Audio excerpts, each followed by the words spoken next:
Person opens credit card statement. Person checks expenses. Person wonders, how the heck did I spend this much on Amazon this month? This time on Poll Hub, a deep look at how Americans shop online and with whom. Our poll with NPR has some really surprising findings, and we'll talk with NPR's chief business editor, Pallavi Gogoi, about it. And primaries in California, Iowa, and elsewhere seem to give continued credence to the idea that Democrats are ascendant going into the midterms, but is that real? CNN's polling superstar analyst and one of our great favorites here, Harry Enten, is joining us. So let's get started.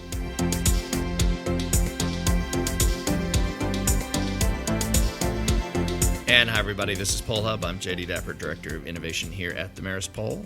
I'm Barbara Carvalho, Director of the Marist Poll. And I'm Lee Mergoff, Director of the Marist College Institute for Public Opinion. And we are delighted to have with us Harry Enten, who formerly of 538 and now with CNN. And you're watching him do his analysis of primaries and all things electional. So we're very happy to have him. Electional. Hey, making up a word. I'm making up words.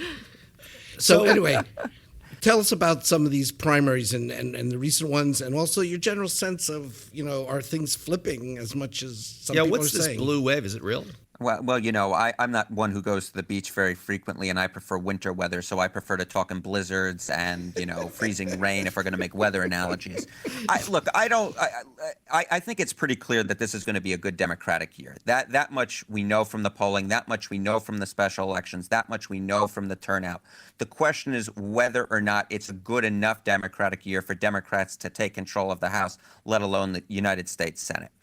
And I think we're still very unclear on that. And so the primary results so far haven't necessarily indicated one way or another. But I think that there are other stories about each of the individual parties that we can get into, that we can be told from the primaries that are far more interesting than about what it tells us about November. So what do we know? I think the first thing we know is that on the Democratic side, Democratic voters want to nominate women candidates. If, for example, we look at all of the open seat races where there are no Democratic incumbents that are running and there was at least one man facing off against one woman, in the Democratic primaries, we see that a woman candidate has won 70% of the time. That is insane. Wow. That is something that we've never really seen before. And it's even more than that, right? They're outperforming their polling numbers. For example, in Iowa's 3rd District, Sidney Axne was a candidate who was trailing by a point in the last Des Moines Register poll. We know the Des Moines Register poll is a very reputable poll. A very, very good poll. And what ends up happening, Sidney Axne, who is trailing by a point, wins the election, wins the primary by 30 percentage points. And we've seen that in other races as well. So it's very clear that there's a lot of enthusiasm for women candidates. And I think that is a direct relationship to how Democratic voters feel about Donald Trump. And they want to put women up on the ballot. There was also the concern, at least among Democrats, that California, because of its kind of unusual system of counting votes, where the first two across the line then move on to the general election, which means you could have 2 Democrats or 2 Republicans or 2 Green Party candidates, whatever you want to say, that this could actually hurt the Democrats. They kind of dodged a bullet in California, it looks like, and have basically they're in every race, and they've got, in many cases, women in the races they want to be in, right? Yeah, this was one of the big questions, was whether or not there are 7 congressional districts in California that Republicans hold, but that Hillary Clinton won in 2016. And in those 7, there were 3 in particular, the 39th, the 48th, and the 49th, where there was a thought that the Democrats might split the vote and might get shut out in November. As it turns out, as the votes are still being counted, it does not seem that the Democrats were shut out in any of those races. So California is going to be ground zero, along with, I think, New York, New Jersey, and Pennsylvania, for places where Democrats look to pick up the vast majority of the seats that they need to get the net 23 to gain a majority. So if you were my polling methodological consultant here, would you put enthusiasm into your likely voter model? Oh, that is such a great question. I go back to an old line, which is that an enthusiastic voter who casts a vote is worth the same as an unenthusiastic voter who casts a ballot. Well, we saw that in Obama's and reelection in 2012 when that was the case, because That's exactly they weren't right. as enthusiastic and it didn't matter. It didn't matter. I think that there are other questions that you can get at. Are you, the old questions, are you certainly going to vote? You're building some sort of likely voter model. The one thing I most certainly advise against is you should not take the 2014 turnout model and apply that to 2018, because it's a completely different game when you have a Democratic president versus a Republican president in the White House. And we know that from going back to midterms since 1978. When there's a Democratic president, Republicans turn out in much higher numbers relative to Democrats. When there's a Republican president, Democrats turn out in much higher numbers than Republicans relative to when they're Democratic presidents and when they're Republican presidents. You get the point that I'm saying. Essentially, when there's a Republican president, Democrats turn out in much higher numbers than when there's a Democratic president. Okay, and then so I can sleep better at night. We're going to be doing lots of polling, and we're right back. Thank God. Everybody, No, thank he you. doesn't those really polls. sleep well at night. I don't sleep well either. Every day in the office, we hear about how he doesn't sleep well at night. Yes, a little Lee fetchy and I in are that kindred regard. spirits. Yes, absolutely. Okay, so here we're going to do all this polling. We're measuring voters. Maybe we measure likely voters. In the back of my mind, we're coming through a period where it seems from every source that Russia may have meddled in our elections. If that were to recur, given that there hasn't been a whole lot in Congress about stopping that again, if that were to recur, could the polls be right and yet look wrong? I think mean, that's sure, real but there's no- pollster spin, to tell you the truth. But Harry, please go ahead and answer. Yeah, I would just say there's no real proof that the Russian meddling in the elections certainly changed vote counts, and I would certainly be cautious in overinterpreting what exactly Russian influence had in our 2016 election. Now, obviously, if they come in and something wacky happens, then yes, Lee, we may excuse some of the bad polls that you do. But I think you guys do good Touche. polls. We do control the editing, so thank God for that. Thank God for that. Some days I wake up wondering whether I'm an atheist or an agnostic, but when I find out I control the editing, I lean more towards the agnosticism.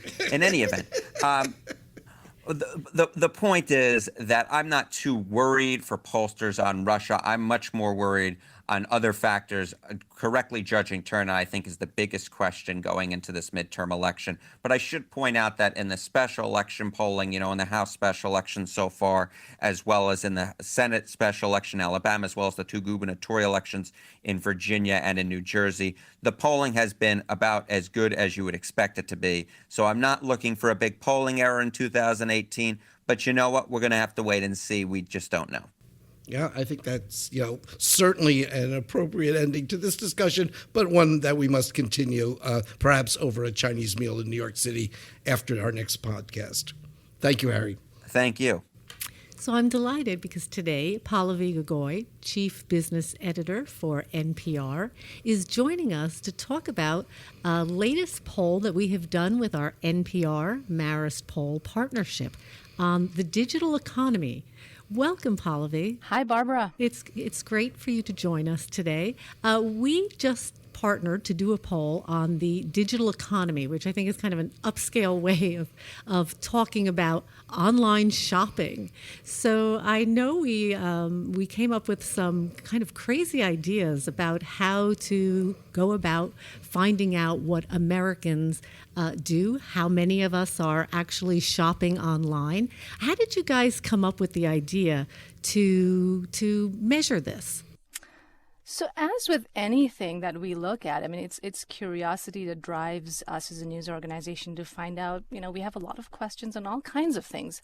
America, as a lot of people know, is a nation of shoppers. 2/3 of the world's largest economy, which is America, depends on consumer spending. So we wanted to understand, in conducting the poll with you guys, we wanted to analyze what exactly are the shopping habits of the nation. We know that the nation is logging on and buying things online. We want to understand where are Americans shopping, what attracts them to online shopping, what they buy, and where they buy. I mean, those were kind of the driving questions of the poll. And we actually found some kind of groundbreaking results. We found that 69% of Americans have actually purchased an item online, including 43% of those who are actually regular online shoppers. And regular online shoppers mean that they actually purchase something online at least once a month.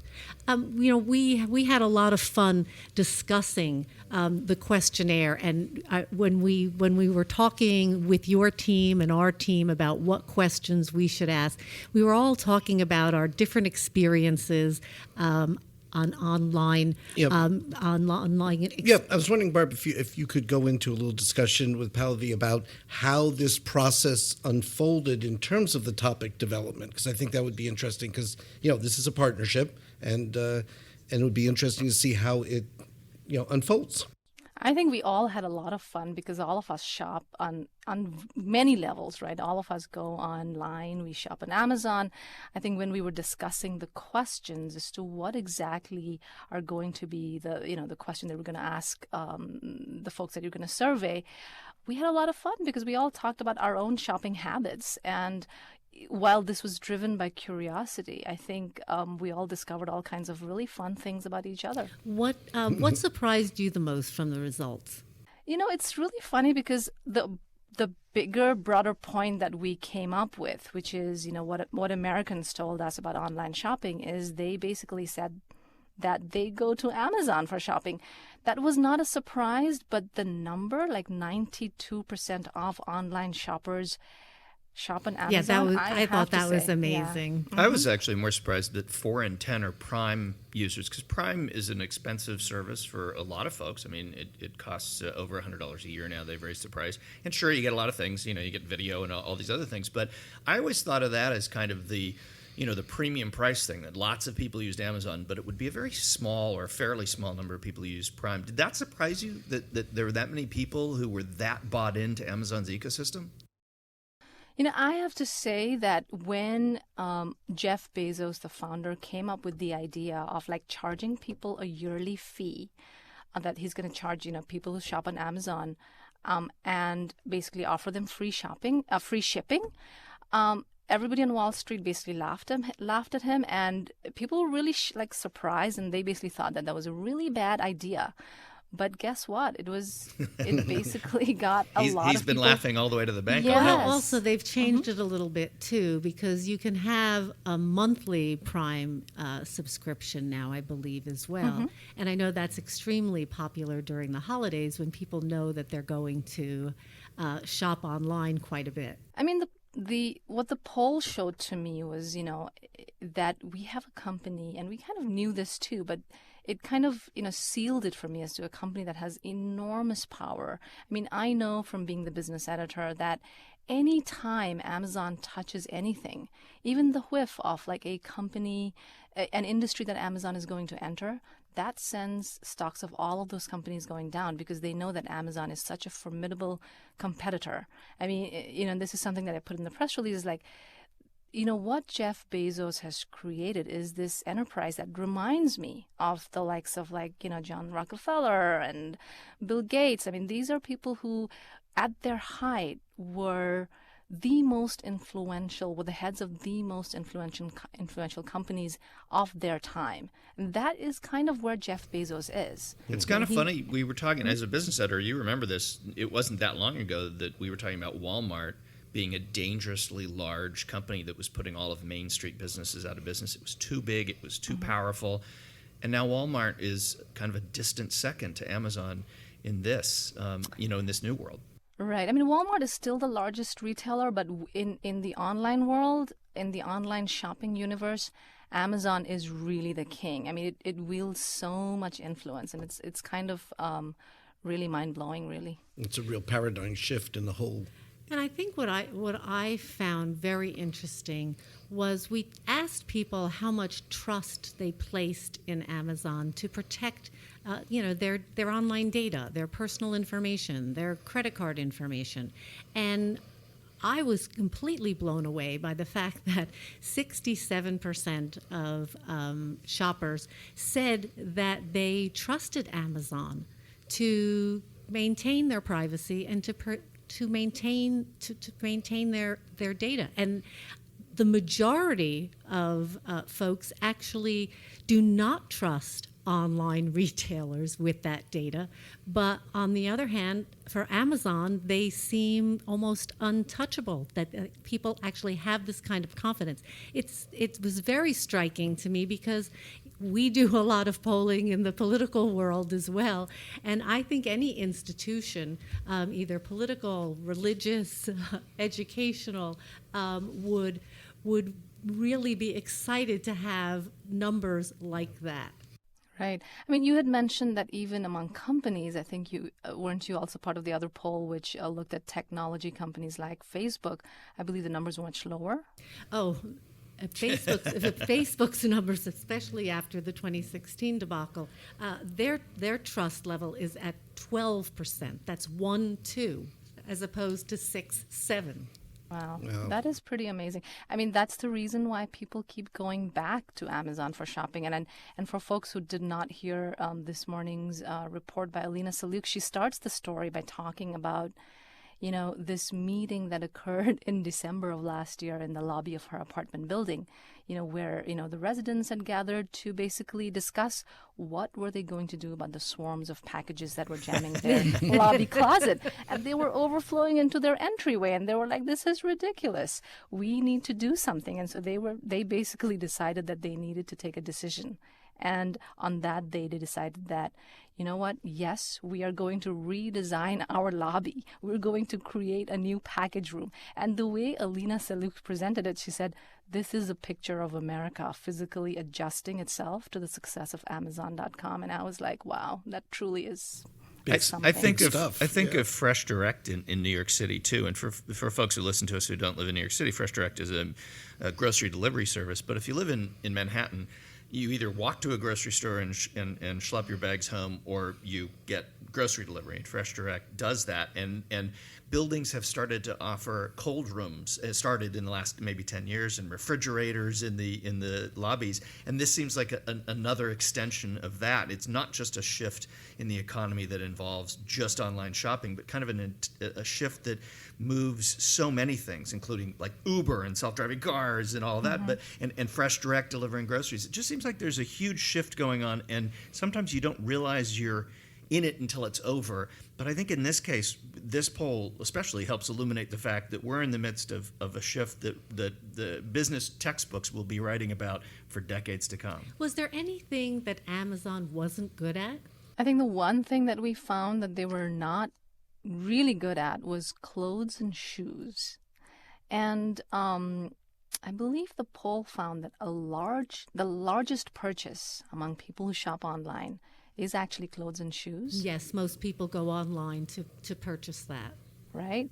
Purchase those items. Right. But those same people, when they go online to buy clothes and shoes, only 1/5 of them go to Amazon. I mean, that to me was a surprise in the sense that, the broader number that most people do buy clothes and shoes online, and the fact that they don't go to Amazon. I will tell you that we are doing a story which hasn't aired yet, which looks at this. And one of the things that we found was that Amazon itself as a brand is probably not something that people equate with fashion, right? I mean, when you think about clothes, that's what you think about, clothes right. and fashion and shoes. No. It's fashion, right?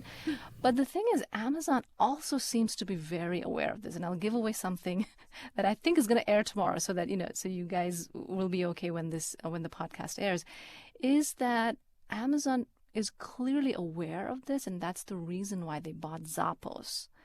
Oh, interesting. Yeah. And also they have the marketing of their try before you buy, which is also very enticing, something that's probably at the level of free shipping. Does that explain why they haven't integrated Zappos? Because it's always been curious to me that Zappos, because I have a family member who spends as much on Zappos as they do on Amazon, which in both cases is too much. And full disclosure. But I've always been interested that there's nothing about Zappos that the casual visitor would see that would help them understand that it's actually owned by Amazon. Is that on purpose? I think so. I mean, it's a brand. Zappos is it's a really well-known a place for people to go and buy shoes. And I think So Zappos is one of the companies, and I think Amazon is really trying to also, break into even apparel. I believe they have at least 3 or 4 like brands that they've either created or bought, and they're really trying to get into this. I mean, and I think in each of those cases, I think they're going to keep them separate from Amazon. Interesting. People do go to Amazon to buy basics, though, and we did find research that showed that a lot of people buy their basics, like this kinds of things like socks, on Amazon.